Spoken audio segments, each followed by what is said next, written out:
हरियाणा की हर अपडेट के लिए बेल आइकन दबाएं और सब्सक्राइब करें STV हरियाणा न्यूज। नमस्कार, हरियाणा न्यूज देख रहे हैं आप और मैं हूं आपके साथ सोनिया सतानीता। प्रदेश में महिलाओं के खिलाफ अधिकार तो लगातार बनते ही जा रहे हैं और महिलाओं के खिलाफ जो लगातार वारदातें हो रही हैं उन पर भी किसी तरह की कोई रोक नहीं नजर आ रही है।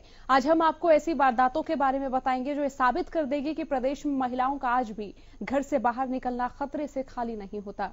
महिलाएं हर वक्त अपने आप को असुरक्षित महसूस करती हुई नजर आती हैं। लगातार अपराध बढ़ते हुए नजर आ रहे हैं। ये रिपोर्ट देखिए, इस रिपोर्ट में भी आप जानेंगे कि किस तरह से प्रदेश में अपराध लगातार बढ़ता जा रहा है।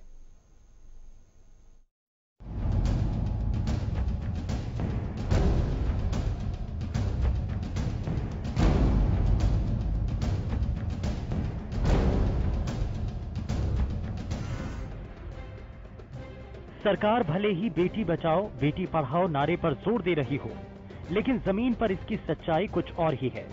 प्रदेश से महिलाओं के खिलाफ होने वाली वारदातों के 4 और नए मामले सामने आए। सबसे पहले बात रेवाड़ी की करते हैं, जहां सोमवार को बावल में एक नवजात बच्ची खाली प्लॉट में पड़ी मिली। कलयुगी मां अपनी 7 महीने की बच्ची को प्लॉट में छोड़कर फरार हो गई। राहगीरों ने जब बच्ची के रोने की आवाज सुनी तो पुलिस को इसकी सूचना दी गई। मौके पर पहुंची पुलिस ने नवजात को रेवाड़ी के ट्रॉमा सेंटर में भर्ती करवाया, जहां बच्ची का इलाज कर उसे चाइल्ड वेलफेयर कमेटी की देखरेख में PGI रोहतक रेफर किया गया, जहां बच्ची की हालत स्थिर बताई जा रही है। इससे पहले रविवार को पलवल में एक नाबालिग के साथ दुष्कर्म का मामला सामने आया था। महिला थाना प्रभारी ने इस मामले में जानकारी देते हुए बताया कि 14 साल की पीड़िता ने रिपोर्ट दर्ज कराई, जिसमें उसने बताया कि 8 सितंबर की रात को उसके साथ गांव के ही निवासी ने दुष्कर्म की वारदात को अंजाम दिया। पीड़िता ने बताया कि देर रात आरोपी उसके घर में घुस आया और हथियार के बल पर उसे अपने साथ ले गया, जिसके बाद आरोपी ने उसे जूस पिलाया। जूस पीने के बाद पीड़िता बेहोश हो गई। पीड़िता का आरोप है कि आरोपी ने उसके साथ दुष्कर्म की वारदात को अंजाम दिया। पुलिस ने पीड़िता की शिकायत के आधार पर आरोपी के खिलाफ मामला दर्ज कर आगे की कार्रवाई शुरू कर दी है। ये एक नाबालिग लड़की है और उसने बताया कि भाई मैं रात को अपने घर में सो रही थी तो एक लड़का और हमारे घर में आया जो मेरा वहाँ से चाकू के नोक पर अपहरण ले गया और उसने वो मुझे बल्लमगढ़ की तरफ ले गया। ले जाकर रास्ते में उसने मुझे कुछ जूस में पिलाया जिससे मैं बेहोश हो गई। जो उसने बताया कि भाई उसके बाद मुझे जब होश आया तो मुझे नहीं पता उसने मेरे साथ कहाँ गलत काम किया और उसके बाद वो उसको उसके मामा है यूपी में जैक गाँव पड़ता है उसमें वहाँ पर छोड़ दिया। जो आरोपी है वो बालिक है नाबालिग है? आरोपी बालिक है और उसी गांव पर है। वहीं फरीदाबाद क्राइम ब्रांच और थाना मुजेसर पुलिस ने एक ऐसे मामले को सुलझाया जिसमें एक महिला ने अपनी 8 साल की बच्ची की गला दबाकर हत्या कर दी। उसके शव को पलवल के गदपुरी एरिया के बगोला गांव में फेंक दिया। बच्ची के गायब होने पर उसके पिता राजेश निवासी संजय कॉलोनी ने पुलिस को अपनी बच्ची की गुमशुदगी की शिकायत थाना मुजेसर में दर्ज करा दी थी। पिछले बृहस्पतिवार को फरीदाबाद डिस्ट्रिक्ट से एक 8 वर्ष की बच्ची गायब हो गई थी, जिसका शव पलवल जिले से मिला। पुलिस ने इसमें जांच पड़ताल की तो पता चला कि उसकी मां ने ही उसका कत्ल किया है। आसपास के CCTV कैमरा खंगोले गए तो उसमें पता चला कि उसकी मां ही उस दिन उसको बच्ची को अपने साथ ले गई थी और उसने गला दबाकर कत्ल कर दिया। इसका कारण ये जब उसकी मां से पूछा गया तो उसने ये बताया कि वह तंत्र मंत्र विद्या में यकीन रखती थी और 2001 से उसके अंदर कोई आत्मा आती थी और वो इस तंत्र मंत्र विद्या के चलते ही उसने अपनी बेटी का कत्ल कर दिया। उसने पहले भी ये कोशिश की थी परंतु उसके बच्चों के आने के कारण वो उस दिन विफल रही। तो वहीं नांगल चौधरी के दोंगड़ा अहीर गांव की बेटी की 3 महीने पहले नोएडा के गुरुकुल में संदिग्ध हालत में मौत का मामला अब तूल पकड़ता जा रहा है। दरअसल इस मामले में रविवार को महापंचायत का आयोजन किया गया। महापंचायत ने एक संघर्ष समिति बनाकर न्याय दिलाने की रणनीति तैयार कर सरकार को 28 सितंबर तक का समय दिया। उनका कहना है कि अगर मौत की जांच नहीं करवाई गई तो 28 सितंबर को जिला मुख्यालय में भारी विरोध प्रदर्शन किया जाएगा। आज जो हमारे जिले की बेटी है सपना दोंगड़ा हिरगांव से, जो पिछले 2 महीने पहले गुरुकुल नोएडा में पढ़ती थी और उसके साथ जिस प्रकार का घटनाक्रम हुआ, उसको लेकर उसका परिवार पिछले 2 महीने से यूपी सरकार को, हरियाणा सरकार को बार बार न्याय की गुहार लगा रहा है। और उन सब की और भी साथियों ने जिन्होंने भी ज्ञापन दिया, सबकी हमारी सबकी एक ही मांग थी कि इस मामले की जो है ना निष्पक्ष जांच हो, चाहे सीबीआई एजेंसी करे या अन्य कोई भी एजेंसी इस मामले की जांच करे और उसमें जो भी दोषी हैं उनको सजा मिले, ताकि भविष्य में किसी दूसरी बेटी के साथ इस प्रकार की घटना न हो। लेकिन पिछले 2 महीने से आप सब ने देखा कि सरकार ने इस बारे में कोई एक्शन नहीं लिया और आज मजबूरन बख्श परिवार को, सामाजिक संगठनों को, जिले के सभी राजनीतिक लोगों को मिलकर आज महापंचायत का आयोजन करना पड़ा। और महापंचायत में आज हमने सबने निर्णय लिया है कि एक संघर्ष समिति हमने बनाई है और संघर्ष समिति जो है इस परिवार को आगे न्याय दिलाने के लिए, बेटी को न्याय दिलाने के लिए हम सब संघर्ष करेंगे। आज महापंचायत थी, सभी को पता है, और महापंचायत में एक कमेटी भी बनी है मेरी बच्ची के न्याय के लिए, जो सपना न्याय मंच आज सभी क्षेत्रवासियों ने किया है। मैं सभी का तहे दिल से धन्यवाद करती हूँ। और जैसे कि अतरलाल ठाकुर जी नेताजी ने 28 तारीख का टाइम दिया है कि अगर 28 तारीख तक हमारा यहाँ पर मुकदमा दर्ज नहीं हुआ और सीबीआई जांच की मांग पूरी नहीं की गई तो हम नारनौल कोर्ट में जाकर डीसी ऑफिस के सामने महापंचायत करेंगे। अगर उस महापंचायत में जो डीसी ऑफिस के सामने महापंचायत होएगी, उस महापंचायत में अगर मेरी बच्ची के लिए सीबीआई जांच नहीं बैठेगी, उस दिन प्रशासन के सामने अपने ऊपर तेल डाल के आत्महत्या कर लूंगी।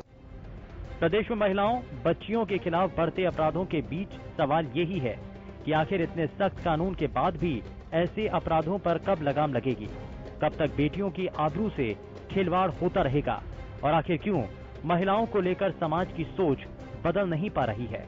Bureau report, Haryana news. तो हमारी इस रिपोर्ट में आपने देखा कि प्रदेश में बेटियां महफूज नहीं है। ये समाज महिलाओं के लिए, बेटियों के लिए अपनी सोच को बदल नहीं पा रहा है। कहने को तो पढ़ रहा है भारत, बढ़ रहा है भारत, और प्रदेश में भी आज कितने युवा हैं जो पढ़े लिखे हैं, लेकिन फिर भी उनकी सोच नहीं बदलती नजर आ रही है। महिलाओं के लिए जो सम्मान की भावना इस देश में, इस प्रदेश में युवाओं की होनी चाहिए थी, वो भी नजर नहीं आ रहे। सवाल ये है कि क्या महिलाओं पर बढ़ते अपराध के हालात बदलेंगे? क्या युवा अपनी सोच को बदल पाएंगे? लगातार दुष्कर्म की वारदातें बढ़ती हैं, महिलाओं के साथ अभद्र व्यवहार किया जाता है। तो सबसे बड़ा सवाल यह है कि हम कहते हैं कि हम शिक्षित बन रहे हैं, हम पढ़े लिखे युवा हैं, लेकिन फिर भी हम महिलाओं के बारे में छींटाकशी करते हैं, महिलाओं के चरित्र पर प्रहार करते हैं, महिलाओं का चरित्र हनन करते हैं, लेकिन फिर भी इस समाज की सोच क्यों नहीं बदलती है? समाज क्यों आज बेटियों को उनके अधिकार देने में पीछे हटता हुआ नजर आता है? जितने भी दर्शक इस कार्यक्रम को देख रहे हैं वो हमारे साथ जुड़ सकते हैं, अपनी राय हम तक पहुंचा सकते हैं, और साथ ही आप ये बता सकते हैं कि जो लगातार महिलाओं के साथ घटनाएं हो रही हैं, जो लगातार वारदातें हो रही हैं, इनके पीछे क्या कारण है? आज समाज की सोच क्यों नहीं बदल पा रही है? बात अगर किसी भी क्षेत्र की करें, किसी भी क्षेत्र की महिलाओं की करें, कितनी भी शिक्षित महिलाओं की करें, आज वो भी इस समाज में अकेले चलते वक्त डर महसूस करती हैं। डर महसूस इसीलिए किया जाता है क्योंकि समाज में ना तो उनको किसी तरह के अधिकार दिए गए हैं कि वो अकेली सड़क पर चल सके, कोई भी किसी भी वक्त वारदात उनके साथ हो सकती है। और इस तरह इस समाज की सोच क्यों बनी हुई है? अगले जन्म मोहे बिटिया न कीजो, इस लाइन को नकारते हुए भी काफी लोग मिले हैं। लोगों का यह भी कहना है कि हम अपनी बेटियों को सशक्त बनाएं। इस प्रदेश में जहां पर मामले सामने आते हैं कि दुष्कर्म हुआ बेटियों के साथ, बेटियों को मार दिया गया, तो वहां पर उदाहरण भी है गीता फोगाट जैसी बेटियां जिन्होंने संघर्ष करके अपने देश का नाम, अपने प्रदेश का नाम अंतर्राष्ट्रीय पटल पर विख्यात किया है। लेकिन फिर भी जो लड़कियां, जो महिलाएं अपने देश प्रदेश का गौरव बन रही हैं, उनको ये समाज सम्मानित कर रहा है। लेकिन जो लड़कियां उस ओहदे तक नहीं पहुंच पाई हैं, उन पर लगातार छीटाकशी देखी गई है, लगातार चरित्र हनन किया गया है। तो ऐसी सोच इस समाज की क्यों है? महिलाओं को कब अधिकार मिलेगा?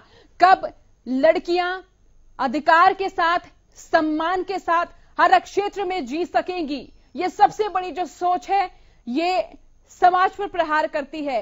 ये प्रहार करती है समाज की उस सोच पर जो समाज बार बार ये कहता आया है कि बेटियां इस समाज का गौरव हैं, लेकिन फिर भी बेटियों के साथ जो लगातार अपराध हो रहे हैं उनके लिए जिम्मेदार कौन है? समाज की ओर से दो बातें कही जाती हैं। जब कोई भी घटना होती है तो समाज की ओर से लड़कियों पर प्रश्न चिन्ह भी उठाए जाते हैं, लेकिन जब कोई लड़की, जब कोई बेटी, जब कोई महिला किसी उपलब्धि को छूती है तो समाज उन महिलाओं का गौरव बताता है। समाज उन महिलाओं को अपना गौरव बताकर कहता है कि बेटियां हो तो ऐसी हो। लेकिन जिन बेटियों के साथ लगातार वारदातें होती हैं, सबसे बड़ा सवाल यह है कि ये वारदातें करने वाले व्यक्ति, ये ऐसे सोचने वाले व्यक्तियों को कानून का डर, कानून का खौफ क्यों नहीं होता है?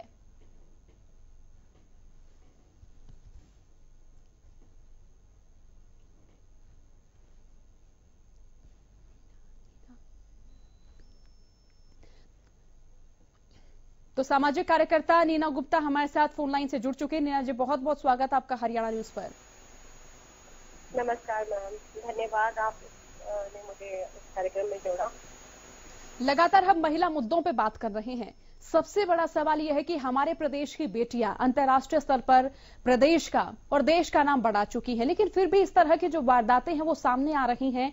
तो ऐसे में हम समाज की सोच को बुरा माने, उन लोगों को बुरा माने, या यहां पर बुरा किसे ठहराया जाए, किसे जिम्मेदार ठहराया जाए? सबसे बड़ा सवाल यही है। एक और तो प्रदेश तरक्की कर रहा है, बेटियां तरक्की करती नजर आ रही हैं। जो बेटियां तरक्की करती हुई नजर आ रही हैं उन्हें हम अपना गौरव बता रहे हैं बड़ी शान से, लेकिन उसके बावजूद जो दूसरी बेटियां जो संघर्षरत हैं, जो संघर्ष कर रही हैं, जो छोटे परिवारों से हैं, उनके साथ इस तरह की जब वारदातें होती हैं तो समाज के लोग भी चुप नजर आते हैं।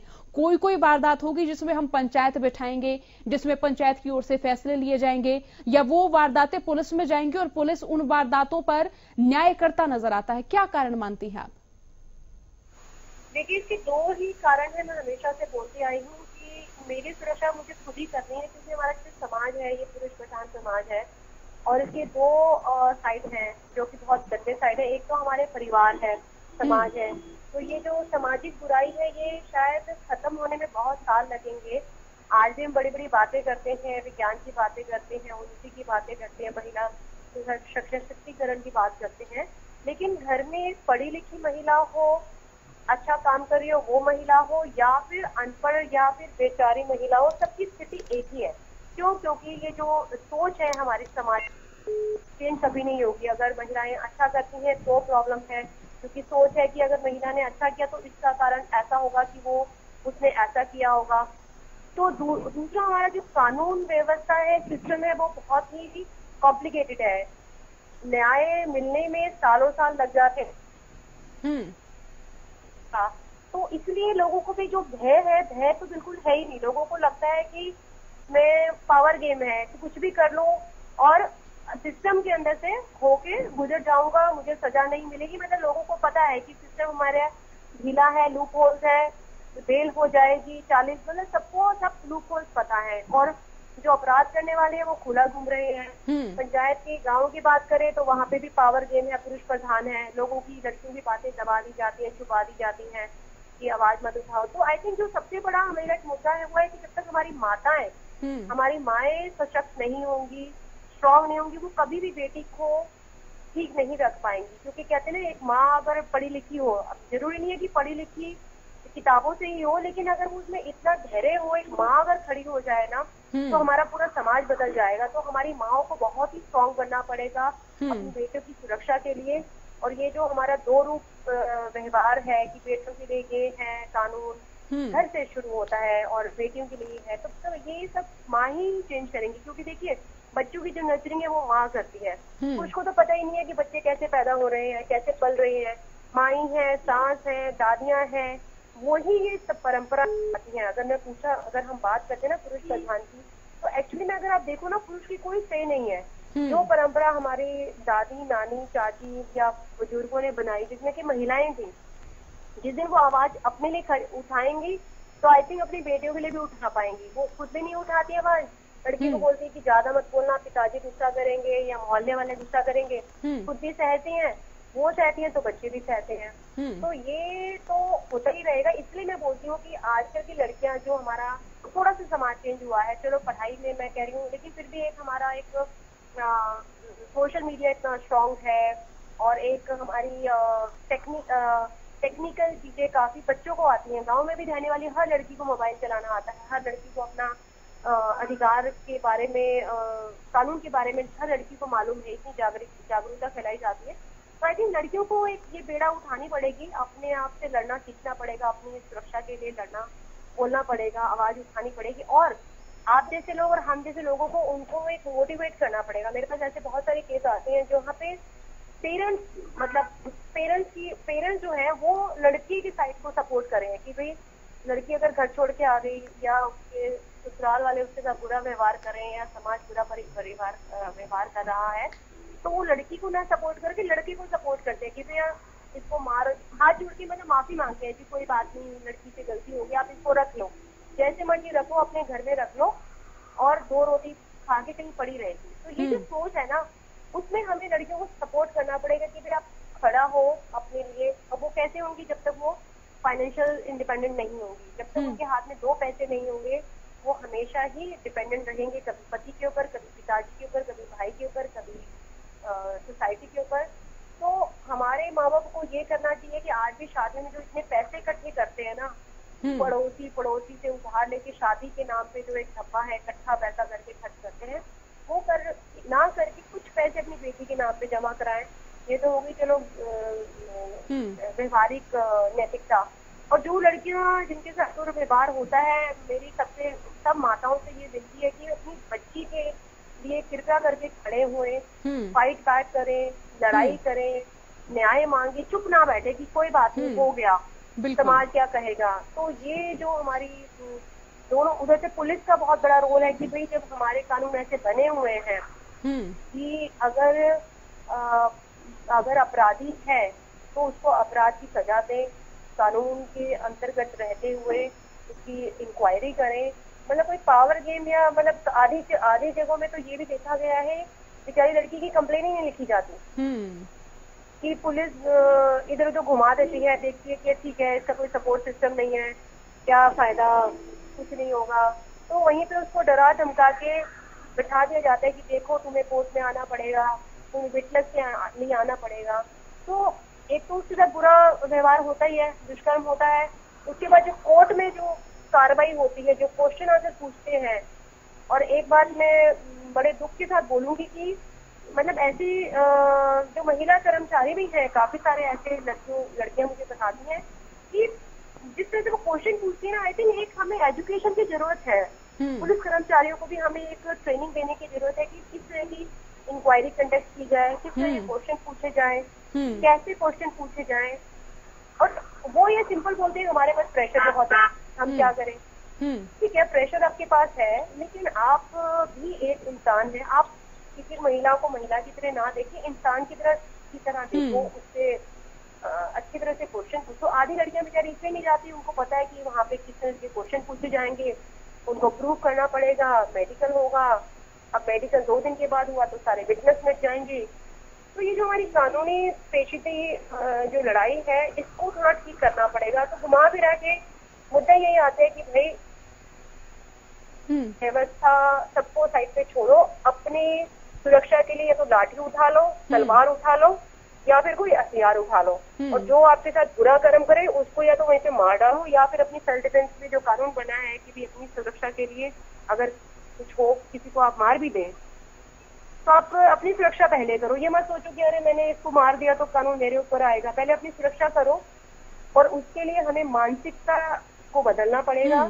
और जो एक कहते हैं ना कि इमोशनल स्ट्रेंथ बहुत जरूरी है। फिजिकल तो ठीक है, बायोलॉजिकल रीजन है, लेकिन हमें जो मेंटली अपनी लड़कियों को इतना स्ट्रांग बनाना पड़ेगा ना कि अगर कोई उनको हाथ भी लगाए तो कहते हैं ना वो चीर के फाड़ दें उसको। तो ये मेंटल जो सेल्फ डिफेंस है, ये हमारी माता ही सिखाएंगी, ये हमारे घर से आएगा और कहीं से नहीं आएगा। तो अब टाइम आ गया है कि कोविड का टाइम है, उसके बाद भी इतनी दुर्घटनाएं हो रही है। तो शर्म की बात है कि मतलब लोग अपनी जान ना बचा के इन सब चीजों में घुसे हैं, क्योंकि हर कोई फायदा उठाना चाहता है सिचुएशन का। वीना जी देखिए, लगातार हम बात कर रहे हैं माओं की, माओं को भी सशक्त होना पड़ेगा। ये जाहिर सी बात है कि हम बोलेंगे तो हमारी बेटियां बोलेंगी, हमारी बेटियां बोलेंगी तो उन्हें उनके अधिकारों का पता चलेगा। जब उन्हें उनके अधिकारों का पता चलेगा तो जाहिर सी बात है वो ये पता लगा पाएंगी हमारे लिए ये गलत है, हमारे लिए सही है, और कहां पर हमें कानूनी प्रक्रिया के तहत मदद लेनी चाहिए। तो ऐसे में सबसे बड़ा सवाल ये है कि आज बेटियां भी पढ़ रही हैं, बेटे भी पढ़ रहे हैं, लेकिन बेटियां शिक्षित हो रही हैं, लेकिन फिर भी वो इन मामलों का शिकार होती जा रही हैं, उन पर लगातार छींटाकशी होती जा रही है, उनका चरित्र हनन किया जाता है। तो ऐसे में क्या पुरुषों की सोच पर भी सवाल नहीं उठते कि जो पुरुषवादी सोच हम लगातार जो पुरुषवादी सोच हम देखते आ रहे हैं वो बदल नहीं पा रहे हैं आज के युवा? हालांकि जागरूकता बढ़ी है। हाँ, नहीं, पुरुष से ज्यादा मैंने फिर आपको बोला महिलाओं को बदलना पड़ेगा। मैं कलेक्टिव ब्लेम जो है सारी माताओं को, सारी औरतों को देती हूँ कि ये जो है हमारी सोच है, हमने इनको पैदा किया, हमने इनको बड़ा किया, तो ये सोच तो हमारी है। मोहल्ले की बेटियों की, रिश्तेदारों की कौन बातें करते हैं? औरतें ही बातें करती हैं। तो सबसे पहले हम औरतें अगर बदलेंगे नहीं ना तो ये समाज नहीं बदलेगा। और देखिए, पुरुष प्रधान तो हम मतलब औरतों को या अपना मर्दानगी दिखाने के लिए ये शब्द इस्तेमाल करने शुरू कर दिए कि जी पुरुष प्रधान है, पुरुष प्रधान है। लेकिन ऐसा कुछ नहीं है। एंड ऑफ द डे आप देखिए, औरत ही औरत की दुश्मन है। कभी भी कोई जी, ये जो मसले हो रहे हैं, आप बिल्कुल सही चर्चा कर रहे हैं कि महिलाओं को आगे बढ़ना चाहिए, सशक्त बनना चाहिए तमाम महिलाओं को, लेकिन फिर भी कहीं ना कहीं जो वारदातें होती है, जो तमाम घटनाएं होती हैं, उनमें महिलाओं के साथ जो दुर्व्यवहार किया जाता है उसमें माई साथ नजर आई हैं, उन बेटियों के माई साथ नजर आई हैं। मैं अगर हरियाणा के ग्रामीण क्षेत्रों की बात करूं तो पहले की जो महिलाएं हैं वो अपनी सोच सुधार नहीं पा रही हैं, लेकिन बावजूद इसके आज की जो महिलाएं हैं, मैं खुद बताऊं कि मेरी माता जो है वो अशिक्षित है, वो पढ़ी लिखी नहीं, लेकिन उन्होंने मेरी पढ़ाई में मुझे पूरा सपोर्ट किया, जिनकी बदौलत आज मैं यहां तक हूं, मैं बोल रही हूं, मैं पढ़ पा रही हूं, मैं अपने अधिकारों के लिए अच्छे से आवाज भी उठा रही हूं। लेकिन बावजूद इसके हम आज भी इतनी शिक्षित होकर, आज भी हम इंडिपेंडेंट होकर अपनी इंडिपेंडेंसी के, लेकिन आज भी हम ऐसे लोगों से मिलते हैं जिनकी सोच महिलाओं के लिए वाकई हम देखते हैं कि ये समाज के अनुसार ठीक ही नहीं है। तो ऐसे में आपको नहीं लगता कि कहीं ना कहीं जो पुरुषों की मानसिकता है उसमें भी बदलाव होना चाहिए? हर औरत को औरत की तरह नहीं बल्कि इंसान की तरह ट्रीट किया जाए।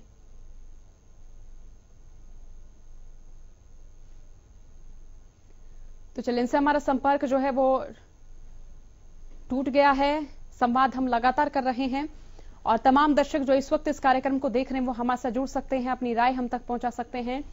हम लगातार ये जानने की कोशिश कर रहे हैं कि कानून तो सख्त है लेकिन उसके बाद भी अपराधी वारदातों का अंजाम दे रहे हैं। दर्शक नफे सिंह हमारे साथ कार्यक्रम में जुड़ चुके हैं। नफे सिंह, आप कार्यक्रम में जुड़ चुके हैं, क्या राय आप देना चाहेंगे?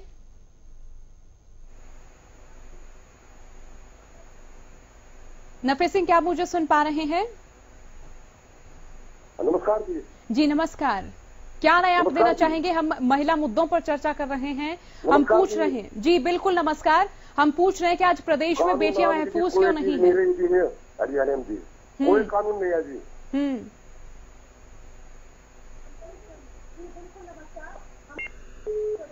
नफे सिंह कहिए, हम आपको सुन पा रहे हैं, बोलिए। हरियाणा जी कोई कानून नाम की चीज नहीं रही, किसी कानून बगैर किया जी। चलिए, बहुत शुक्रिया नफे सिंह कार्यक्रम में जुड़ने के लिए। तो देखिए, कानून तो सख्त है, ये न्याय पाने का कानून की ओर से एक लंबा प्रोसीजर तो बताया जाता है, लेकिन ये प्रोसीजर समाज के लोगों को थकाने वाला है। लोग सोचते हैं कि न्याय पाने की उम्मीद में साल गुजर जाते हैं। तो ऐसे में कई परिवार हैं जो सोच लेते हैं कि कहीं चुप ही बैठा जाए। लगातार ये क्रूरता बढ़ती जा रही है। तो ऐसे में सबसे बड़ा सवाल यह है कि क्या न्याय प्रक्रिया को बदला जाए, इस प्रक्रिया में बदलाव किया जाए। हमने चर्चा की कि प्रदेश में आज भी बेटियां महफूज महसूस क्यों नहीं कर रही हैं। आखिरकार समाज की सोच कब सुधरेगी?